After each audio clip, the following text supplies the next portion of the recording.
Genesis chapter 30. Hindi magkaanak si Rachel kay Jacob, kaya nainggit siya sa ate niya. Sabi niya kay Jacob, "Bigyan mo ko ng mga anak, kung hindi, mamamatay ako." Nagalit si Jacob kay Rachel at sabi niya, "Diyos ba ako? Siya ang may gawa, kaya di ka magkaanak." Sabi ni Rachel, "Eto si Bila, yung katulong ko. Sipingan mo siya para mapunta sa akin yung magiging anak niya. Tapos, magkakaroon na ako ng anak dahil sa kanya." Binigay nga niya si Bila kay Jacob bilang asawa at nagtalik sila. Nabuntis si Bila at nanganak ng lalaki. Sabi ni Rachel, "Pinaburan ako ng Diyos. Narinig niya ang prayer ko at binigyan niya ako ng anak." Kaya Dan ang pinangalan niya sa bata. Nabuntis ulit si Bila at nagkaanak ng isa pang lalaki. Sabi ni Rachel, "Matindi ang naging laban namin ng ate ko. Pero nanalo ako." Kaya Naphtali ang pinangalan niya sa bata. Nung na-realize ni Leah na hindi na siya nagkakaanak, binigay niya kay Jacob ang katulong niyang si Zilpa bilang asawa. Nanganak ng lalaki si Zilpa. Sabi ni Leah, "Ang swerte ko." Kaya Gad ang pinangalan niya sa bata. Nagkaanak ulit ng lalaki si Zilpa kay Jacob. At sabi ni Leah, "Ang saya-saya ko. Ngayon, masasabi na ng mga babae na masaya ako." Kaya Asher ang pinangalan niya sa bata. Noong panahon ng pag-harvest ng mga pananim, pumunta si Reuben sa bukid at may nakita siyang mandrakes. Inuwi niya yon sa nanay niyang si Leah. Tapos, sabi ni Rachel kay Leah, "Pahingi naman ako ng mandrakes na dinala ng anak mo." Pero sabi ni Leah, "Di pa ba sapat na kinuha mo yung asawa ko? Pati ba naman itong mandrakes na dala ng anak ko, kukunin mo rin?" Sabi ni Rachel, "Pag binigay mo sa akin yung mandrakes ng anak mo, sa'yo matutulog si Jacob ngayong gabi." Kinagabihan, pag uwi ni Jacob galing sa bukid, sinalubong siya ni Leah at sinabi, "Sa akin ka matutulog ngayong gabi. Binayaran ko na si Rachel ng mandrakes na bigay ng anak ko." At may nangyari nga sa kanila nung gabing yun. Sinagot ng Diyos ang prayer ni Leah. Nabuntis siya at ito na, ang panlimang anak nila ni Jacob. Sabi ni Leah, "Binigay ng Diyos ang reward ko kasi binigay ko ang katulong ko sa asawa ko." Isakar ang pinangalan niya sa bata. Nabuntis ulit si Leah at pang-anim na anak na niya yun kay Jacob. Sabi niya, "Magandang regalong binigay sa akin ng Diyos. Ngayon, magiging mahalaga na ako sa asawa ko. Kasi 6 na ang nabigay kong anak sa kanya." Kaya Zebulun ang pinangalan niya sa bata. Tapos nun, nagkaanak din siya ng babae. At Dina naman ang pinangalan niya dito. Finally, naawa ang Diyos kay Rachel. Sinagot niya ang prayer nito at binigyan na siya ng anak.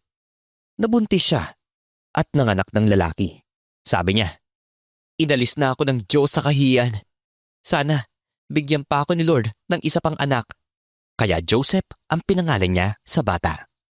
Ang request ni Jacob kay Laban. Nung pinanganak na ni Rachel si Joseph, sabi ni Jacob kay Laban, "Payagan niyo na akong umuwi sa amin.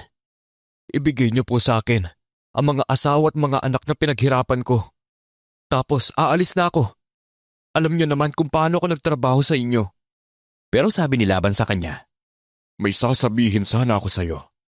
Nalaman ko sa panghuhula na binibless ako ni Lord dahil sa iyo. Sabihin mo kung magkano ang gusto mong sweldo at ibibigay ko." Sumagot si Jacob, "Alam niyo mismo kung paano ako nagtrabaho sa iyo at paano dumami ang mga hayop niyo na inalagaan ko. Konti lang ang mga alaga niyong hayop bago ako dumating. Pero ngayon, sobrang dami na. Binless kayo ni Lord kasi nandito ako. Kailan ko naman maaasikaso ang sarili kong pamilya?" "Ano bang gusto mong bayad?" tanong ni Laban. Sumagot si Jacob, "Hindi po ako nanghihingi ng bayad. Aalagaan ko pa rin yung mga hayop kung papayag kayo sa ganitong usapan. Titignan ko po ngayon lahat ng mga alaga mong hayop. Tapos, kukunin ko yung mga itim na tupa at may batik-batik. Pati yung mga kambing na may spots. Yan ang gusto kong bayad. Mache-check mo naman kung dadayain kita o hindi. Pag tinignan mo na yung bayad na hinihingi ko Pag may nakita ka sa akin na kambing na walang spot o kaya tupa na hindi itim, ibig sabihin ninakaw ko yun. Sumagot si Laban. Okay, sige. Gawin natin yung sinabi mo. Pero nung araw na yon, hiniwalay ni Laban yung mga lalaking kambing na may stripes at yung may spots sa kalahat ng babaeng kambing na may batik-batik o may puti-puti. Hiniwalay din niya yung mga itim na tupa. Pinabantayan niya ang mga yon sa mga anak niya. Tapos, lumayo siya kay Jacob. Mga 3 araw na lakad yung layo. Inalagaan naman ni Jacob yung mga naiwang hayop ni Laban. Tapos, pumutol si Jacob ng mga sariwang sanga ng 3 klaseng puno.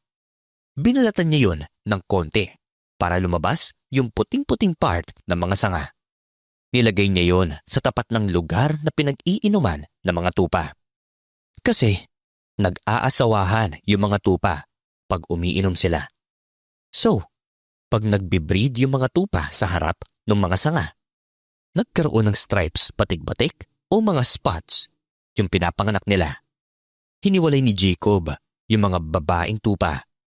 Pag ready na silang makipag-breed, hinahanap niya ang mga yun sa mga may stripes at sa lahat ng itim na hayop ni Laban. Dahil doon, nagkaroon si Jacob ng sarili niyang mga hayop at hiniwalay niya yun sa mga hayop ni Laban. Tapos, pag healthy yung mga hayop na nagpa-partner, pinipwesto ni Jacob yung mga batik-batik na sanga sa harap nila. Doon sa may pinag-iinuman para doon sila mag-breed sa harap nun.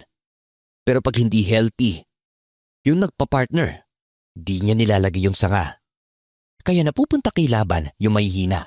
Tapos, kay Jacob naman yung malalakas. Dahil dyan, sobrang yumaman si Jacob. Nagkaroon siya ng maraming hayop, mga alipin, mga camel, at mga donkey.